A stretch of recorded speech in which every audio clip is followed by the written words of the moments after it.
आधार अनंत प्रेमारणो भगवान श्री राघवेंद्र सरकार, श्री अयोध्यानाथ, श्री हनुमान जी महाराज, श्री सरजू मैया, जिनकी सन्निधि में बैठ करके हम आप भगवान की कथा कहने और सुनने का सौभाग्य प्राप्त कर रहे हैं। भगवान ब्रजेंद्र नंदन नंदनंदन यशोदानंदन ब्रजमंडल में अनेक प्रकार की बाल लीलाएं कर रहे हैं। ठाकुर जी महाराज क्रीड़ा करते हुए गोवर्धन धारण, फिर उसके बाद नंद बाबा को वरुण लोक से लाना और ब्रजवासियों को वैकुंठ का दर्शन कराना, सब अत्यंत प्रसन्न हो गए सारे ब्रजवासी। ठाकुर जी महाराज की लीला का वर्णन करते हुए श्री सुखदेव जी महाराज कहते हैं, ठाकुर जी महाराज ने अब गोपियों के मनोरथ पूर्ण करने का संकल्प किया, मन बनाया। गोपियों की भावना के अनुकूल ठाकुर जी महाराज ने वृंदावन का वातावरण निर्माण किया। वृंदावन दिव्य है। वृंदावन में किसी वस्तु और पदार्थ की कमी नहीं है। जिसकी जब आवश्यकता होती है सब स्वतः ही सुलभ हो जाता है। अब ठाकुर जी महाराज एक दिन श्री सुखदेव जी महाराज कह रहे हैं ठाकुर जी महाराज के लिए कि भगवान अपि ताह रात्रि शरदोत्फुल्ल मल्लिका वीक्षरंतुम मनश्चक्रे योग माया मुपाश्रिता। ठाकुर जी महाराज रास लीला की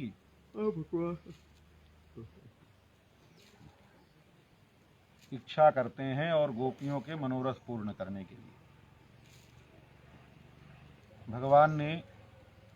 भगवान अपि ता रात्रि, भगवान षडैश्वर्य संपन्न ठाकुर जी महाराज ताह रात्रि, वो ब्रह्मा जी की जो रात्रियां हैं, क्योंकि ब्रह्मा जी के एक दिन में ठाकुर जी महाराज के 24 अवतार हो जाते हैं, तो अब रात्रियां जो ब्रह्मा जी की हैं, उन रात्रियों में कोई अवतार भगवान का होता नहीं, कोई लीला होती नहीं। तो यहाँ में मृत्युलोक में भी जो रात्रियां थी, उन रात्रियों ने ठाकुर जी से प्रार्थना किया जब रामावतार हुआ कि महाराज मास दिवस कर दिवस भा मरम न जाने कोय। आपका सारा उत्सव तो पूरा दिन चला और हम सब रात्रि हैं आपका, ना तो जन्म देख पाए ना उत्सव देख पाए कुछ। तो ठाकुर जी महाराज ने कहा ठीक है, अब दूसरा हमारा जन्म जो होगा वो रात्रि में होगा, और भी 12 बजे होगा, मध्य रात्रि में। तो ठाकुर जी महाराज ने इन रात्रियों के मनोरथ को पूर्ण किया। तो जब किसी का मनोरथ पूर्ण होता है, जैसे कोई सुन लेता है महाराज वहाँ जाओ बड़ा काम होता है, सब जो भी मांगो पूरा हो जाता है, तो लोग अपना अपना फरियाद फिर लगाना शुरू करते हैं। ब्रह्मरात्रियों ने सोचा जब इन रात्रियों का मनोरथ पूर्ण हो रहा है तो हमारा भी तो मनोरथ पूर्ण होना चाहिए, हम भी ठाकुर जी से काहे दूर रहें। तो उन्होंने भी ठाकुर जी से निवेदन किया, प्रभु अब मृत्युलोक की जो रात्रियां हैं उनको तो आपने सौभाग्य प्रदान कर दिया, अब हमारे ऊपर भी कृपा करिए। ठाकुर जी महाराज ने कहा ठीक है, चिंता मत करो, अब जो तुम्हारा काल है रात्रि का, उस पूरे एक रात्रि पर्यंत हम गोपियों के साथ रास लीला करेंगे। तो ठाकुर जी महाराज ने आज ताह रात्रि उन रात्रियों को बुलाया, इसी रात्रि में समावेश। ठाकुर जी महाराज की लीला है रात्रि में ही, देखो मृत्युलोक की रात्रि में ही और ब्रह्म लोक की रात्रि को समावेश करा दिया। वैसे बड़े में छोटा नहीं समाता है, लेकिन ठाकुर जी की लीला है ना, कर्तुम अन्यथा कर्तुम समर्थ है। अपनी सबकी रात्रि तो बहुत छोटी है, और ब्रह्मा जी की महाराज जितनी बड़ी रात्रि है उतने बड़ा दिन है, जितने बड़ा दिन है उतने बड़ा रात है। पर ठाकुर जी महाराज की लीला है तो उन रात्रियों को इन रात्रियों में समावेश करा दिया और ठाकुर जी महाराज ने उन रात्रियों को बुलाया और रात्रि आ गई। और कहते हैं भगवान अपिता, संकेत कर रहे हैं सुखदेव जी महाराज कि देखो शंका मत करना, अभी ठाकुर जी महाराज की ज़्यादा उम्र नहीं हुई, वैसे भी 8-10 वर्ष के बालक के हृदय में मन में कोई काम का भाव संचार नहीं होता है। भगवान अपिता, पिता बनने की एक आयु होती है, उसके पहले कोई पिता नहीं बन सकता है। तो ठाकुर जी महाराज की अभी ऐसी आयु नहीं हुई है कि ठाकुर जी महाराज अभी पिता बन सके। अपिता, ठाकुर जी महाराज अपिता, अभी पिता बनने योग्य आयु नहीं है, तब ये लीला कर रहे हैं। भगवान अपिता रात्रि शरदोत्फुल्ल मल्लिका, शरद ऋतु है और शरद ऋतु की पूर्णिमा है और पूर्णिमा में मल्लिका आदि जो पुष्प हैं वो खिले हुए हैं। वैसे रात्रि में ज़्यादातर पुष्प खिलते नहीं हैं, रात रानी आदि कुछ पुष्प होते हैं जो रात्रि में खिलते हैं, पर ठाकुर जी की लीला है, सर्वकाल सुखावहा की स्थिति है, सब काल में सब समय में सब कुछ होता है। तो शरद काल में वो मल्लिका के पुष्प खिले हुए हैं और चंद्रमा की शोभा को देख करके, जमुना तट की शोभा को देख करके वीक्षरंतुम मनश्चक्रे, ठाकुर जी महाराज ने सब वातावरण अनुकूल देखा तो रंतुम मनश्चक्रे, रमण करने के लिए मन बनाया। एक बात होती है, एक स्वयं की इच्छा होती है, स्वयं व्यक्ति उसके लिए अभिलषित होता है, लगा रहता है कैसे काम पूरा हो जाए, कैसे पूरा हो जाए, कैसे करें, उसी में वो अपना जो है दिन रात एक किए रहता है। पर कोई काम होता है व्यक्ति अपने लिए नहीं, बोले भैया जाने का मन तो नहीं है पर मन बना रहे हैं जाने का, मतलब उसमें कोई अपना स्वार्थ नहीं है, ठीक है। जो मन बनाया जाता है उसमें कोई अपना स्वयं का स्वार्थ नहीं होता। तो भगवान का भी यहाँ जो रमण करने जा रहे हैं, रंतुम मनश्चक्रे, और रमण करने के लिए जा रहे हैं, भगवान का कोई स्वार्थ नहीं है इसमें। इसमें गोपियों की इच्छा, गोपियों के मनोकामना को पूर्ण करना है। ठाकुर जी का स्वयं का कुछ अपना मन होता ही नहीं, भक्तों का जैसा मन होता है वैसे ठाकुर जी महाराज का भी मन बन जाता है। तो ठाकुर जी महाराज ने गोपियों के मनोभाव को जान करके मनश्चक्रे, मन बनाया, रंतुम, रमण करने के लिए, रास लीला करने के लिए। योग माया मुपाश्रिता, ठाकुर जी महाराज ने अपनी योग माया का आश्रय ले करके, क्योंकि बहुत से ऐसे कार्य होंगे जो संसार में नहीं होते हैं, वो भी कार्य करना है, तो वो ठाकुर जी, योग माया कोई अलग से नहीं है। जैसे अब हमें एक बाल्टी उठाने की क्षमता है पानी, तो क्या वो हमसे अलग है क्या? एक बाल्टी, किसी को 50 किलो को बोरा उठाने की क्षमता है कि नहीं? तो उसकी क्षमता उससे भिन्न नहीं है, पर वो उसकी ताकत है, पर ताकत भी वो नहीं है। कहने का तात्पर्य ये है। तो ऐसे ही ठाकुर जी महाराज की जो योग माया है वो कोई ठाकुर जी से अलग नहीं है, वो ठाकुर जी की ही है, पर वो एक गुण समझिए ठाकुर जी का। उस योग माया को ठाकुर जी महाराज जो संकल्प करते हैं, उस संकल्प को पूरा करने वाली जो शक्ति है, हमारा अब तो संकल्प हीन संकल्प है, क्योंकि अपने सब तो ऐसे हैं, दिन भर पता नहीं क्या क्या संकल्प करते रहते हैं और एको संकल्प नहीं पूरा होता है। पर ठाकुर जी महाराज या जो तपस्वी महापुरुष होते हैं, सिद्ध जन होते हैं, वो महाराज जो संकल्प करें, और अपने सब तो दिन भर 24 घंटा संकल्प विकल्प में ही पड़े रहते हैं, 24 घंटा संकल्प विकल्प बनता रहता है। पर जो महापुरुष होते हैं, सिद्ध जन होते हैं, वो संकल्प विकल्प उनके विचार में नहीं उठते रहते, उनका स्थिर विचार होता है, स्थिर मन होता है, स्थिर चित्त होता है, स्थिर बुद्धि होती है। तो संकल्प विकल्प जिनके उठते रहते हैं उनके संकल्प सिद्ध नहीं होते हैं। जो संकल्प जिसका एक संकल्प करे तो संकल्प करते ही पूरा हो जाए। कहने का तात्पर्य है कि सोचने की क्षमता एक जगह स्थिर रहे, ठीक है, एक ही जगह मन स्थिर हो जावे, यही तो सबसे बड़ी बात है। पर एक जगह स्थिर नहीं होता है। अपने सबके तो मन कभी कलकत्ता कभी मुंबई, है कि नहीं, तो पता ही नहीं चलता है किस किस शहर में कब कब कहाँ कहाँ डोल आता है। तो ऐसे जो मन होता है उस मन का संकल्प वो ऐसे चलता रहता, वो पूरा नहीं होता। पर सिद्ध जन जो महापुरुष होते हैं, जो संकल्प विकल्प से परे होते हैं, जब वो संकल्प करते हैं तो फिर उनका संकल्प ये नहीं कि समय लगे, संकल्प उनका तत्काल पूर्ण होता है। और कुछ आजकल के जैसे छोटे मोटे महापुरुष हैं, अब वो संकल्प करते हैं कि महाराज हमको कनक भवन जैसा मंदिर बना करके तैयार करना है, तो 10-20 साल मेहनत करते हैं, उसी में लगे रहते हैं, इधर उधर चंदा वसूल ये कर दुनिया भर के सब कुछ सारा खटराक करके पूरा होता है। पर पूरा होता है कि अधूरा रहता है, भगवान ही जाने। वो भी पूरा हो जाने के बाद फिर भी वो संकल्प पूरा नहीं होता, कुछ ना कुछ अधूरे रहता है। उतने हो जाने के बाद भी पूरा नहीं होता, कोई न कोई कमी रहती। पर महापुरुषों का जो संकल्प होता है फिर वो संकल्प पूर्ण होता है, उसमें कोई अधूरापन नहीं रह जाता है। तो ऐसे ही तो ठाकुर जी महाराज ने योग माया का आश्रय लेकर के और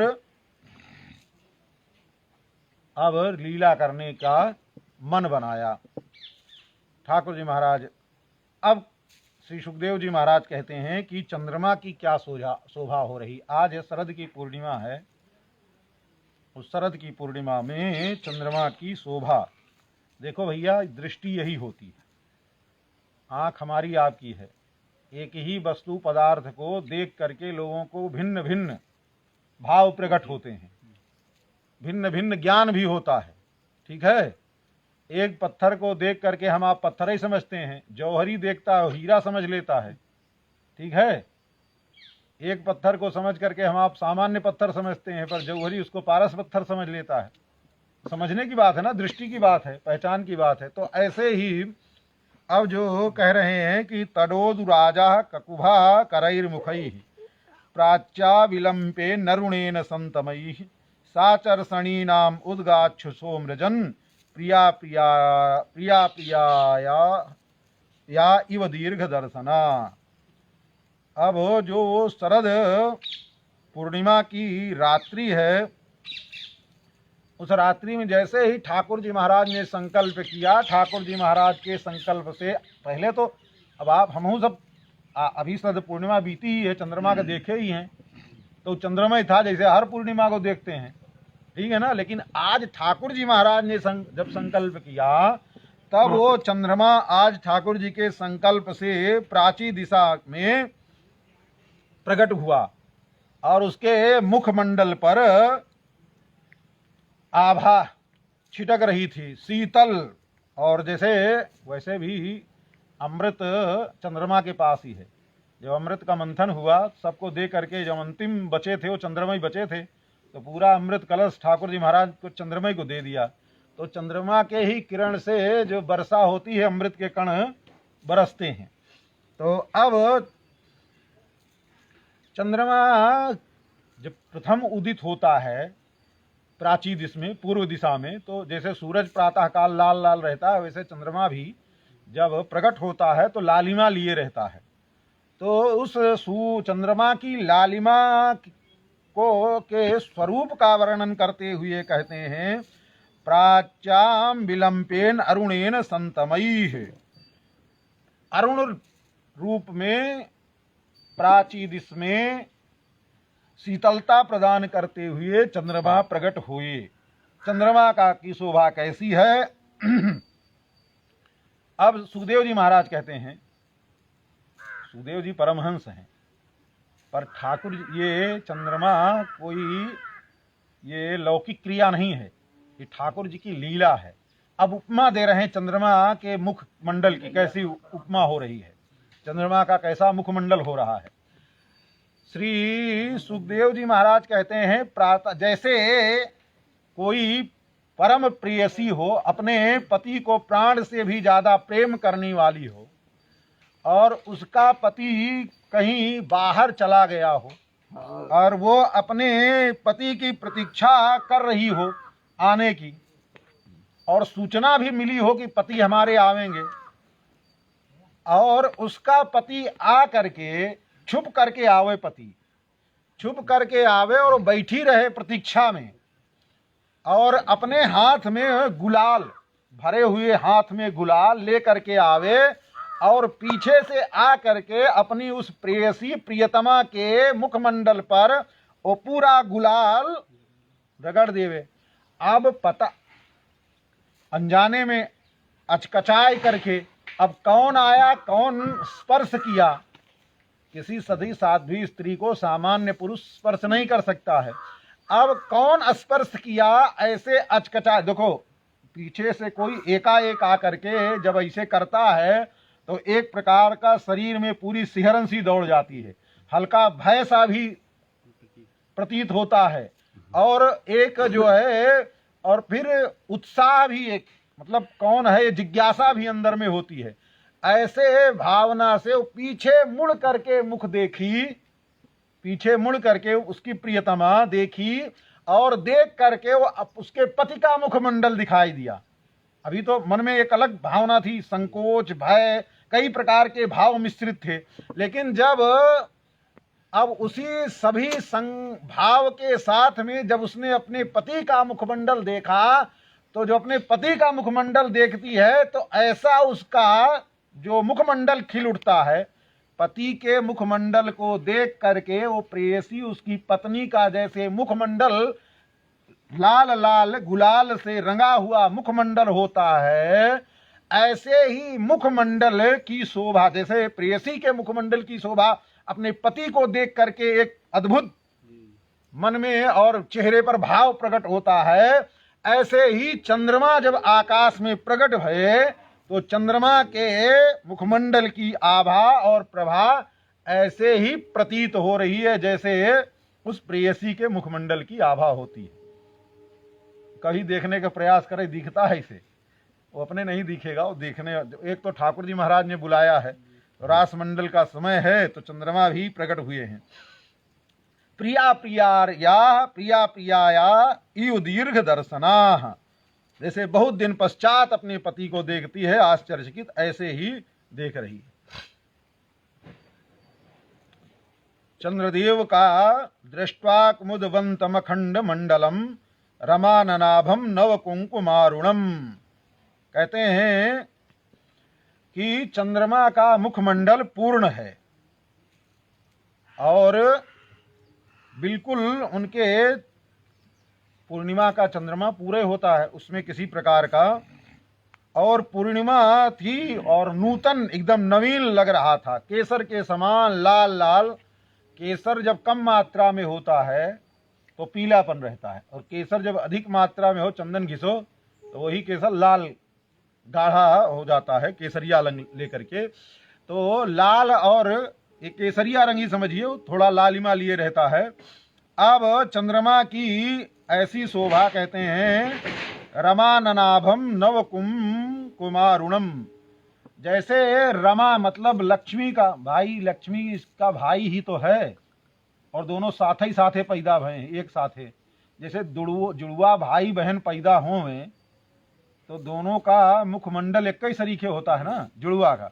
तो श्री जी भी समुद्र से प्रकट भई और चंद्रमा भी समुद्र से प्रकट भया, तो जैसे श्री जी का मुखमंडल है नव कुमारुणम, एक तो चेहरे पर नवीनता है और कुमकुम जैसे अरुणिमा है, वैसे ही और रमा के जैसे मुखमंडल की, लक्ष्मी जी के जैसे मुखमंडल की शोभा है। वनम च तत्कोमल गोभिरंजितम जगौ कलम वाम दृशाम मनोहरम। ठाकुर जी महाराज विराजमान है। और जब वो चंद्रमा का प्रागट्य हुआ अरुणिमा लिए हुए, तो जो जमुना जी का तट है, उस तट पर सूखी हुई जो रेत है, वो रेत में भी चमकीले कण होते हैं। जो रेत होती है उस रेत में चमकीले कण होते हैं, और जब वो प्रकाश आ करके उन रेतों पर पड़ा, रेत के कण तो बहुत छोटे होते हैं, पर ये तो भाई ठाकुर जी रासलीला करना है। अब ऐसे प्रतीत हुआ जैसे वैदूर्य आदि मणि, अनेक प्रकार की मणियां जो है पूरे वृंदावन में चंद्रमा के प्रकाश को लेकर के जो रेणु के कण हैं, उन कणों से अनेक प्रकार के, एक तो अरुण है तो अरुण भी, और अरुण के साथ में भी सतरंगे, जो अरुण होता है उसी के साथ में सतरंगे रंग भी प्रकट हो जाते हैं उसके किरण से। जैसे सूर्य प्रकट होता है तो सूर्य की किरण में भी अनेक प्रकार के रंग प्रकट होते हैं। तो ऐसे ही अनेक प्रकार के मणिमाणिक्य जैसे वृंदावन में उस बालू रेत के कण में, जमुना जी के रेत के कण में लग रहा है ऐसे बिछ गए हों। अब ठाकुर जी महाराज ने ऐसी ही स्थिति को देख करके, और चंद्रमा की जो किरण है, शीतलता है, वो ऐसे लगता है, देखो प्रकाश दिखाई दे रहा हो और सब कुछ होवे, और उसके बाद वो बालुका होवे और कहीं तप्त बालुका होवे, तो कितनो चमकीली हो, कुछ भी हो, पर वो उपादेय नहीं है, वो किसी काम आने वाली नहीं। तो कह रहे हैं चंद्रमा के अंदर जितना भी अमृत है, अमृत का कलश है चंद्रमा के पास है, तो चंद्रमा ने अपने अमृत कलश को, लग रहा है कि वृंदावन की रेणु में ऐसे सूखी हुई रेणु होती है, उड़ती है, पर बालुका हो उस पर थोड़ा थोड़ा जल का छींटा दे दो तो वो स्थिर हो जाती है थोड़ा। तो ऐसे ही जमुना जी का जो तट है बालुका का, उसमें लग रहा है कि जैसे अमृत की वर्षा कर दी गई हो, जैसे अमृत से ही बालुका को लीप दिया गया हो, और उसके कण पर पड़ करके जो है वो शोभा अनेक प्रकार की दिखाई दे रही है। ठाकुर जी महाराज ने ऐसी ही स्थिति को देखा तो जगऊ कलम वाम दृशाम मनोहरम, ठाकुर जी महाराज ने गान किया। क्लीम बीज का, काम का जो क्लीम बीज है उसको अपने वंशी के द्वारा प्रकट करने हुए वाम दृशाम, जो सुंदरियां हैं, ब्रज की सुंदरियां हैं, उन सुंदरियों को मनोहर, उनके मन को हरण करने वाला जो ठाकुर जी महाराज ने गान है, वो गान प्रारंभ किया। जगऊ, अब ठाकुर जी महाराज ने जो गान किया, कहते हैं निशम्य गीतम तदनंग वर्धनम ब्रजस्त्रिया कृष्ण ग्रहीत मानसाह। निशम्य गीतम तदनंग वर्धनम, जो कामदेव को उद्दीप्त, काम मतलब ये सांसारिक काम नहीं, ठाकुर जी महाराज के प्रेम का, काम का तात्पर्य यहाँ ठाकुर जी से जो प्रेम है, ठाकुर जी के प्रति जो समर्पण है, उसको कह रहे हैं निशम्य गीतम तदनंग वर्धनम। अनंग को बढ़ाने वाला, ठाकुर जी के प्रति जो समर्पण का भाव है उसको बढ़ाने वाला निशम्य गीतम। गोपियों ने उस गीत को सुना। ब्रजस्त्रिया कृष्ण ग्रहीत मानसा, जो ब्रज की स्त्रियां हैं, और कौन, जो कृष्ण ग्रहीत मानसा, जिनका मन ठाकुर जी महाराज ने ग्रहण कर रखा है, मन को पकड़ रखा है, और सामान्यता नहीं, ग्रहीत, एक बार पकड़ लिया तो फिर छूटने वाला नहीं है। ऐसी गोपियों को सुनाई दिया। तो महाराज गोपियों को कोई सुनाई दिया, गोपों को क्यों नहीं सुनाई दिया? बोले बात ऐसी है, ठाकुर जी महाराज को जब रास लीला करना हुआ तो रास लीला करने के पहले ठाकुर जी महाराज ने सभी गोपियों को सूचना देते हैं, सभी गोपियों को सूचना देना प्रारंभ किए। एक दिन हुआ ये कि एक गोपी को ठाकुर जी के प्रेम में ठाकुर जी के वियोग में मूर्छा आ गई। अब मूर्छा आ गई तो मूर्छित हो गई। अब डॉक्टर वैद्य आवे, डॉक्टर वैद्य कोनो बीमारी हुई तब न रोग बतावे, नाड़ी देखने वाले वैद्य आए, सब कुछ सब ठीक ठाक, कुछ पता ही नहीं चले पर बेहोशी है। अब किसी को कुछ पता ही नहीं चला पर होश भी ना आवे, तो सब लोगों ने कहा भैया कन्हैया ने इतने बड़े बड़े काम किए, तो अब कन्हैया को ही बुलाओ। अब इस सखी को जो मूर्छा आ गई है, इसकी मूर्छा कैसी मूर्छा है, क्या है, कन्हैया ही बता सकता है। अब किसी वैद्य और जो ओझा सोझा होते हैं उनके बस की बात नहीं है। सबको दिखा दिया ब्रजवासियों ने। अब ठाकुर जी महाराज गए, जाकर के देखा, बोले ये तो कोई बात नहीं, तो हमारे बाएं हाथ का खेल है। सखी मूर्छित भई है, बोले हाँ मूर्छित भई है, ठीक है। ठाकुर जी महाराज गए और जा करके, क्योंकि वियोग जन्य हृदय में जो उसके ताप तप रहा था उसके कारण वो मूर्छित हुई थी। तो अब वियोग में जब संयोग का समाचार मिलता है तो अंदर से प्रसन्नता होती है। ठाकुर जी महाराज गए और जा करके उस गोपी के कान में कहा, अरे गोपी काहे को मूर्छित हो गई, चिंता मत करे, आगामी जो शरद पूर्णिमा आ रही है उसी शरद पूर्णिमा में हमारा तुम्हारा मिलन होगा, जमुना तट पर आ जाना, वहीं रासलीला करेंगे। ठाकुर जी महाराज उसके कान में मंत्र सुनाई दिए। अब जब मंत्र सुनाई दिए तो गोपी को संयोग का आप हुआ कि ठाकुर जी महाराज मिलेंगे, ऐसी हृदय में जब भावना प्रकट भई तो मूर्छा दूर हो गई, उठ करके बैठ गई। अब ये तो दो प्रेमियों के बीच की बात थी, बाहर वाले क्या जाने। अब धीरे धीरे ब्रज की जितनी भी गोपियां हैं वो मूर्छित हुए। अब मूर्छित होवे तो अब बड़के वैद्य और भड्डरी जो है ओझा ठाकुर जी महाराज बन गए। अब सब कन्हैया को बुला करके ले आवे और कन्हैया जावे, और सभी एक ही मंत्र है। ठाकुर जी महाराज सभी गोपियों के कान में वो मंत्र दे देवे। अब ठाकुर जी महाराज ने कान में मंत्र देते देते देते सबको दे दिए। एक बड़ी बूढ़ी थी, थोड़ा वो ज्यादा, कुछ माताएं हर जगह होती हैं, कुछ ज्यादा चालाक होती, कुछ ज्यादा ही चालाक होती। एक दिन एक बूढ़ी मैया थी, वो भी बेहोश हो गई, मूर्छा हुई का, वो नाटक किया। ये भैया सब नई नवेली जितनी हैं गोपियां सब बेहोश हो रही, कन्हैया आता है, पता नहीं कान में कौन मंत्र फूंकता है और सब के सब होश में आ जाती हैं। तो उसने भी नाटक किया कि पता करें भैया कौन सा मंत्र है, हमको भी पता चले। तो उसने भी मूर्छा का किया नाटक। अब ठाकुर जी से कोई नाटक करके बच जाए संभव नहीं है। ठाकुर जी महाराज के पास आए और आकर के कहा, लाला चल हमारे यहाँ फलानी फलानी मैया जो है बेहोश हो गई। तो ठाकुर जी महाराज ने कहा कि भैया ऐसा बताओ, उसके बाल सफेद हैं कि कारे हैं? तो बोले महाराज सब सन सरीखे हो गए, एकदम सफेद। बोले सफेद बालों वाले के ऊपर हमारा मंत्र वंत्र नहीं चलता है, जिसके कारे कारे बार होते हैं उसी के ऊपर हमारा मंत्र काम करता है। पर ठाकुर जी महाराज ने कह दिया, पर अब लोग माने नहीं।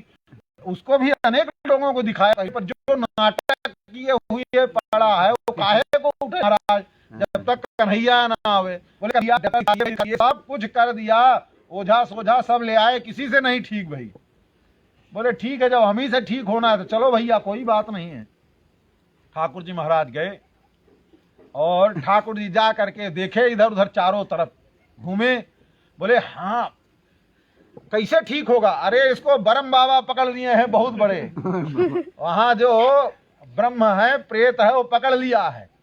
बोले तब महाराज क्या करना पड़ेगा? बोले इसको कान में मंत्र नहीं देना होगा। बोले तब क्या करना होगा? बोले 5 किलो लाल लाल मिर्चा ले आओ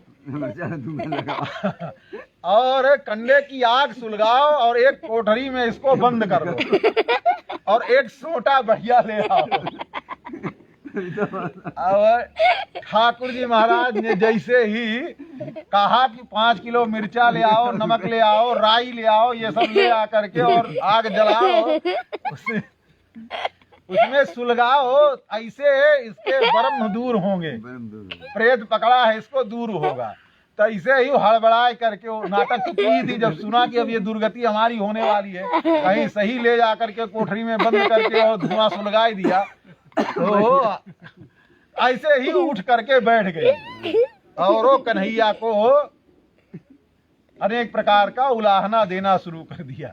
ठाकुर जी महाराज ने कहा देखो ये ऐसा प्रेत था कि औषधि देनी ही नहीं पड़ी, ये नाम सुनते ही औषधि का देखो ठीक हो गई। ठाकुर जी महाराज चले आए तो यहाँ वर्णन करते हुए सुखदेव जी महाराज कहते हैं कि ब्रज स्त्रिया कृष्ण गृहीत मानसा, वही जो कृष्ण गृहीत जिन जिन गोपियों के मन को ठाकुर जी महाराज ने पकड़ लिया है। कहने का मतलब ठाकुर जी महाराज ने जिन जिन गोपियों के कान में मंत्र सुनाया है, बिना मंत्र सुने ठाकुर जी की बंसी की ध्वनि सुनाई देने वाली नहीं है। तो ठाकुर जी महाराज ने जिन जिन को कान में मंत्र दिया उन्हीं गोपियों को ये बंसी की ध्वनि सुनाई दे रही है, और अन्य किसी गोपियों को ये ठाकुर जी जगऊ कलम वाम दृशाम मनोहरम, वही है वाम दृशाम है। उन्हीं को केवल जो है ये ठाकुर जी महाराज के जो वंशी निनाद कर रहे हैं, निसम्य गीतम तदनंग वर्धनम ब्रज स्त्रिया कृष्ण गृहीत मानसा। ठाकुर जी महाराज ने इनके मन को ग्रहण कर रखा है। 24 घंटा इनका मन अष्ट प्रहर ठाकुर जी में ही लगा रहता है। तो जिसका मन प्रत्येक क्षण ठाकुर जी में लगा रहता है, जिसके मन को ठाकुर जी महाराज ने पकड़ रखा है, उसी को ठाकुर जी की बंसी सुनाई देती है। बंसी तो आज भी बज रही है ठाकुर जी की।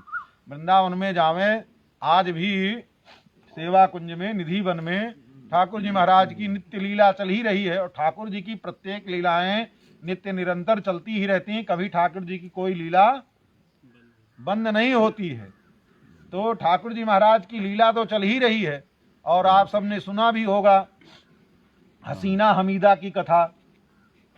तो अली खान पठान जो थे, उनकी कन्या वो भी रास लीला में प्रवेश कर गई। तो ऐसे ही ब्रजमंडल में नित्य लीला चल ही रही है।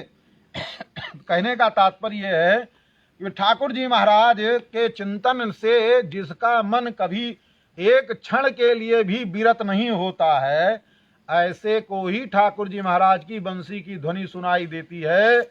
और जिसका मन प्रपंच में भी लगता है, इधर उधर भी लगता है, उसको बंसी की ध्वनि सुनाई देने वाली नहीं है। तो जब उन सब ने सुना तो ठाकुर जी महाराज की वाणी को सुना। आजग्मुरन्योन्य मलक्षितोद्यमाः सयत्र कांतो जवलोल कुंडला। देखो, जब ठाकुर जी महाराज का आराधन करना था, जब कात्यायनी का व्रत करना था, तो सब गोपियां मिल करके जाती हैं और जाकर के जमुना में स्नान करती हैं। जमुना में स्नान करके और एक साथ बैठ करके स्नान करके बैठ करके पार्थिव मूर्ति बनाती हैं, कात्यायनी देवी की मूर्ति बना करके, और सब गोपियां मिल करके एक साथ कात्यायनी देवी का पूजन करती हैं। और पूजन करके मंत्र जाप भी करती हैं। कात्यायनी महामाये महायोगिन्यधीश्वरी नंद गोप सुतम देव पतिम में कुरुते नमः, ये बैठ करके सब मंत्र भी जाप करती हैं यही।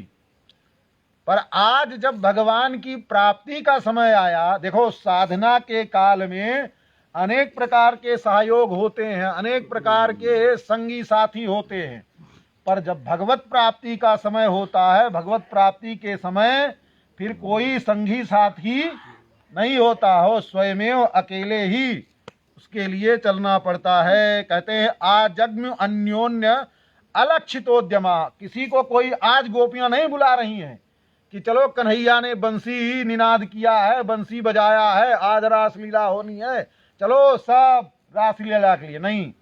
आज ठाकुर जी की प्राप्ति का समय हो गया है। अलक्षितोद्यमा, हाँ, एक दूसरे को बिना सूचना दिए हुए जो जैसे थी वैसे की वैसे चल दी। कहाँ के लिए चली? यत्र कांतो, जहां कांत प्रियतम श्याम सुंदर हैं, वहीं के लिए चली। जवलोल कुंडला, और ऐसी त्वरा है, ऐसी वेग से चल रही हैं कि वो चलने में जो कुंडल हैं, बड़े जोर जोर से कान के कुंडल वो हिल रहे हैं। अब वर्णन करते हैं कि कैसी कैसी गोपियां और किस किस प्रकार से चल रही हैं। दुहंत्यो भी काश्चित दोहम हित्वा समुत्सुका। कोई गोपी तो सायंकालीन का समय है, गाय दुहने के लिए आई थी, और गाय दुहने के लिए आई और जैसे ही गाय का थन वन धो करके और एक धार दो धार लिया, वैसे ही बंसी की ध्वनि कान में प्रकट भई, और जैसे थी दूध दूध दोहनी ओहनी सब वहीं छोड़ दिया, और बस जैसे थी जैसे कि तैसे, हाथ में दूध दूध भी लगा हुआ है, और सब वैसे कि वैसे वहां से उठी और चल दी। ठाकुर जी की प्राप्ति के लिए तैयारी नहीं करनी पड़ती है। जो तैयारी करके जाता है, तैयारी करता है, उसके लिए ठाकुर जी महाराज की प्राप्ति के लिए तो जो जैसे है, जिस स्थिति में है, जिस परिस्थिति में है, उसी परिस्थिति में चल देगा, तभी ठाकुर जी की प्राप्ति होगी। महाराज बेटी का ब्याह हो जाए, बेटा का ब्याह हो जाए, फला मकान बन जाए, ये हो जाए, ये हो जाए, इतना काम हो जाए, अभी तो महाराज नाती पोता भय ही नहीं, बुढ़ापे में भगवान का भजन करना है, जिसके लिए अनेक प्रकार के बहाने हैं, उसको ठाकुर जी मिलने वाले नहीं हैं। ठाकुर जब ही ठाकुर जी के मिलने की इच्छा प्रकट हृदय में होवे, बस उसी समय सर्वम त्यक्त्वा हरिम भजेत, सब कुछ छोड़ करके ठाकुर जी महाराज का भजन करना प्रारंभ कर देना चाहिए। पर होता क्या है, सब कुछ छोड़ करके भी आए थे हरिभजन को, फिर ओटन लगे कपाट माया कपास। माया का चक्कर ऐसा है कि फिर आ करके और इसी माया में फिर भुलाए जाते हैं। ठाकुर जी महाराज की लीला है, पर सावधानी नहीं होती तब ऐसा होता है। सावधान रहें, सावधान हो करके अपने जीवन का यापन करें तो निर्वाह हो जाता है, और सावधानी हटी फिर दुर्घटना घटी, निश्चित है। सावधानी अगर तनिक भी हटेगी तो बात बिगड़ जाएगी। अब कह रहे हैं कि देखो ठाकुर जी महाराज की कहे, कोई तो दूध को अग्नि पर पयोधिसृत्य संयाम अनुद्वास्य पराययूह। कोई तो दूध को चढ़ा रही थी आग पर,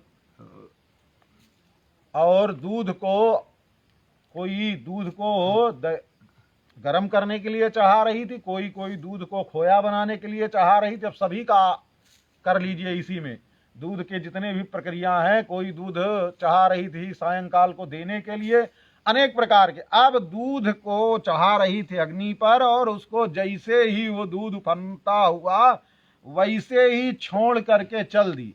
दूध की क्या गति होगी, जो ये चिंतन करेगा महाराज हम छोड़ करके चले जाएंगे अभी, तो पीछे लोगों का क्या होगा, सब महाराज बर्बाद ही हो जाएगा। कितने किसको कब छोड़ करके चले गए, एक्सीडेंट होता है, चला जाता है, तो पीछे क्या होता है, जो होना होता है कि रुका रहता है किसी का। किसी के बिना आज तक इस दुनिया में कोई काम ना रुका है ना रुकेगा। केवल ये हमारे आपके मनोभाव हैं, हमारी आपकी सोच है महाराज हम नहीं रहे होंगे, नहीं रहेंगे तो पीछे क्या होगा। पीछे ना रहने के बाद और स्वतंत्र हो जाता है और मौज मस्ती करता है। चलो कंटक कटा, कम से कम स्वतंत्र तो हैं, ना नुकर करने वाला टोकने वाला तो गया। पर अपने मन पर भार लाद लेते हैं, अपने आप पूरी दुनिया का भार अपने खोपड़ी पर लाद ले में, तो फिर क्या कहा जाए, उसकी कोई सीमा नहीं है। तो कह रहे हैं दूध उफनता हुआ छोड़ करके चल दी। कहते हैं कि परिवेशयन्त्यस्तद्हित्वाः पायन्ताः शिशून् पयः। अब कोई एक गोपी थी महाराज, वो बंसी की ध्वनि को सुन करके भोजन परोस रही थी। जैसे ही बंसी की ध्वनि कान में पड़ी, चमचा उठाया दाल परोसने के लिए, जैसे ही भरा कलछुल में दाल, और जैसे ही बंसी की ध्वनि प्रकट भई, चमचा गिरा फट से और बर्तन गिरा वहीं का वहीं। जो बैठे थे खाने वाले सबके दाल के छींटा सबके ऊपर, और वो जो है वैसे के वैसे वहां से चल दी। अब कोई गोपी थी, उसका छोटा सा नन्हा सा बालक था अभी। वो अपने बालक को सायंकाल अपने वक्षस्थल से लगा करके दुग्धपान करा रही थी। बच्चे को दुग्धपान करा रही थी, अभी अभी शुरू ही किया था दुग्धपान कराना, पर वैसे ही तुरंत बंसी की ध्वनि पाए अंत्या शिशून पया, वैसे ही बंसी की ध्वनि सुनाई दी। बच्चे को तो उठा करके वहीं धप से रखा और अपने जैसे की थी वैसे चल दी। ठाकुर जी से कहने का तात्पर्य है सभी प्रकार के ये जो वर्णन किया जा रहा है ना, ये सभी प्रकार के बंधनों से छुटकारा। कोई भी बंधन भगवान की प्राप्ति में बाधा नहीं डाल सकता है। जिसको सच्चे मन से भगवान की प्राप्ति करना है, पर जिसको नहीं प्राप्ति करना है तो उसके लिए बहाने अनेक हैं। अब सोचो, कल्पना करो, कोई छोटा बच्चा है दूध पी रहा हो तो कोई कितना बड़ा काम होगा, छोड़ करके माँ कैसे जाएगी। लेकिन भगवान की प्राप्ति के लिए कोई भी बंधन बांध नहीं सकता है। कहते हैं शुश्रूषन्त्या पतीन काश्चिद, कहते हैं अश्नन्त्यो पास्य भोजनम। कोई तो अपने पति, रात्रि का समय हो गया था, सायंकाल, पति बहुत दूर से थके हारे आए हुए थे, तो पति देव बहुत थके हारे थे, तो पति देव बिस्तर पर लेटे हुए थे, तेल वो ले करके पति की सेवा कर रही थी, पांव दबा रही थी, तेल मालिश कर रही थी, थकान दूर हो गई। जैसे ही बंसी की ध्वनि सुनाई दी, पति देव के पैर को तो उठा करके रखा बिस्तर पर, अपने जैसे थी वैसे के वैसे चल दी। अब इस प्रकार से, और कोई गोपी तो स्वयं भी भोजन कर रही थी, स्वयं भी भोजन कर रही थी। जैसे ही बंसी की ध्वनि सुनाई दी, दाल भात सबका ग्रास बना करके मुख तक ले गई। बंसी की ध्वनि सुनाई दी, गिर गया और सब चेहरे में भी उसके लग गया। कहने का तात्पर्य है भगवान से मिलन की जब त्वरा जगती है तो स्वयं के भी भोजन और स्वयं के भी खान पान का भी भान नहीं रह जाता है। फिर तो ऐसे ही वो छोड़ी अपना थाली वाली और जैसे थी वैसे के वैसे चल दी। कोई तो बैठ करके लीप रही थी कि प्रातः काल उठ करके जल्दी जल्दी जो है रसोई बन करके तैयार हो गई है और जल्दी जल्दी रसोई बनाना होता है, तो चूल्हा चौका प्राचीन काल में होता है। प्राचीन काल में पहले भी 10-20 साल पहले भी होता था, अभी भी गांव में होता है। जिनके कच्चे चूल्हे हैं वो सायंकाल को रसोई बना करके और फिर जो है आग वाग निकाल करके, क्योंकि रसोई बन जाने के बाद फिर शुद्धि हो जाती है, शुद्ध करके। देखो, जिन घरों में रसोई और चूल्हे सायंकाल को ही शुद्ध कर दिए जाते हैं वहां लक्ष्मी स्थिर रहती है, और जिन घर के रसोई और चूल्हे घर रसोई बना करके और जूठे बर्तन वैसे छोड़ दिए रात भर पड़े रहते हैं, वहां फिर दरिद्रता आती है, फिर लक्ष्मी जी नहीं आती हैं।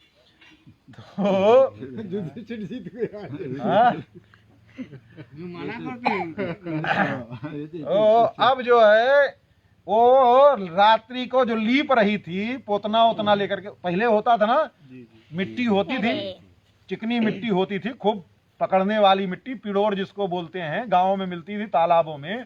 उसको जो है ले आकर के घोल करके रख देती एक मिट्टी के बर्तन में ही, और उसमें पोतना करने वाला सूती वस्त्र रहता था, उसी वस्त्र से लेकर के और पूरे उस रसोई घर को, वो केवल रसोई घर को ही उससे सफाई लीपा जाता था, और किसी का कार्य उससे नहीं होता था। तो उसमें और वो इतनी चिकनी चिकनी, जो महाराज टाइल्स फाइल्स को तो छोड़ दीजिए, जब वो बढ़िया लिप जाए और उसको देखो, उसकी शोभा जो प्रकट होती है, उस शोभा का की बराबरी न तो टाइल्स कर सकती है और ना तो संगमरमर कर सकता है।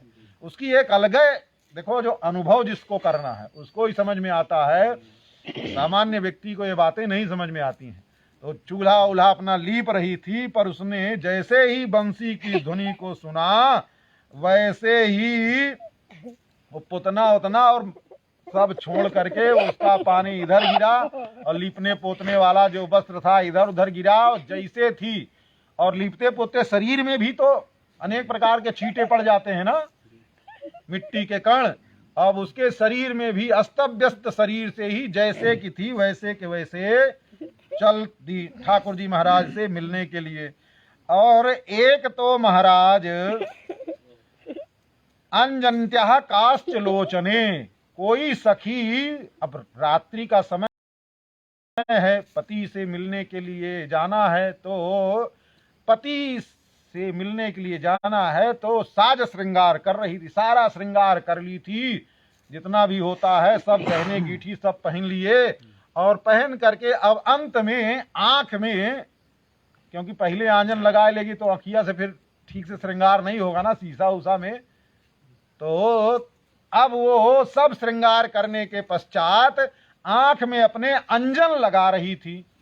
जैसे ही पता चला ठाकुर जी की बंसी की ध्वनि कान में सुनाई दी, अंजन तो लगाया जाता है तो श्रृंगार है आंख का, अब वो लगा रही थी तो पूरा आंखें पोत ली यहाँ से वहां, दोनों आंख पोत ली करिया करिया करके, और जैसे सुनी थी वैसे उठ चल दी। कहने का तात्पर्य है कि यहाँ कोई काम का लेस मात्र भी नहीं है, ये तो आत्मा के परमात्मा के मिलन का ये समाचार मिल रहा है जीव को, और वो जैसी स्थिति में है वैसे उठ करके धाव रहे, उसे दौड़ लगा रहे हैं ठाकुर जी से मिलने के लिए। नहीं किसी के मन में काम की भावना होगी, किसी स्त्री कोई अपने प्रेमी से मिलने के लिए जाएगी तो महाराज अस्त व्यस्त होकर के जाएगी, लगाना चाहिए लाली मुंह में तो मुंह में काजल लगाए लेवे, आंख की लाली जो है आंख में लगाए लेवे, ऐसा संभव है? बड़ी सावधानी के साथ जब मिलने के लिए जाएगी अपने प्रियतम से। पर यहाँ तो ठाकुर जी से मिलने के लिए जाना है, ठाकुर जी से मिलने के लिए सांसारिक सावधानियों की कोई आवश्यकता ही नहीं है, केवल हृदय में परिपूर्ण प्रेम होना चाहिए। बस प्रेम ते प्रगट होए मैं जाना, हरि व्यापक सर्वत्र समाना। गोपियां मिलने के लिए ठाकुर जी से जा रही हैं, अनेक अनेक प्रकार की गोपियां हैं, सब अपने अपने प्रकार की तैयारी कर रही हैं, जा रही हैं। ठाकुर जी से मिलने में समय लगेगा। अब आज की चर्चा यहीं तक, बाकी कल के सत्र में आगे गोपियां कैसे जाती हैं, कैसे ठाकुर जी से मिलती हैं, इनकी सबकी चर्चा कल के सत्र में होगी। बोलिए श्री वृंदावन बिहारी लाल की जय, श्री ब्रज बिहारी लाल की, रास बिहारी सरकार की, श्री अयोध्यानाथ भगवान की, श्री रंगनाथ भगवान की, श्री लक्ष्मी नारायण भगवान की, श्री सीता रामचंद्र भगवान की, श्री वृंदावन बिहारी लाल की, श्री हनुमान जी महाराज की, श्री सरयू मैया की, श्री अयोध्या धाम की, सब संतन की, सब भक्तन की, जय जय श्री सीताराम, जय जय श्री राधे श्याम। महाराज की जय, महाराज की जय।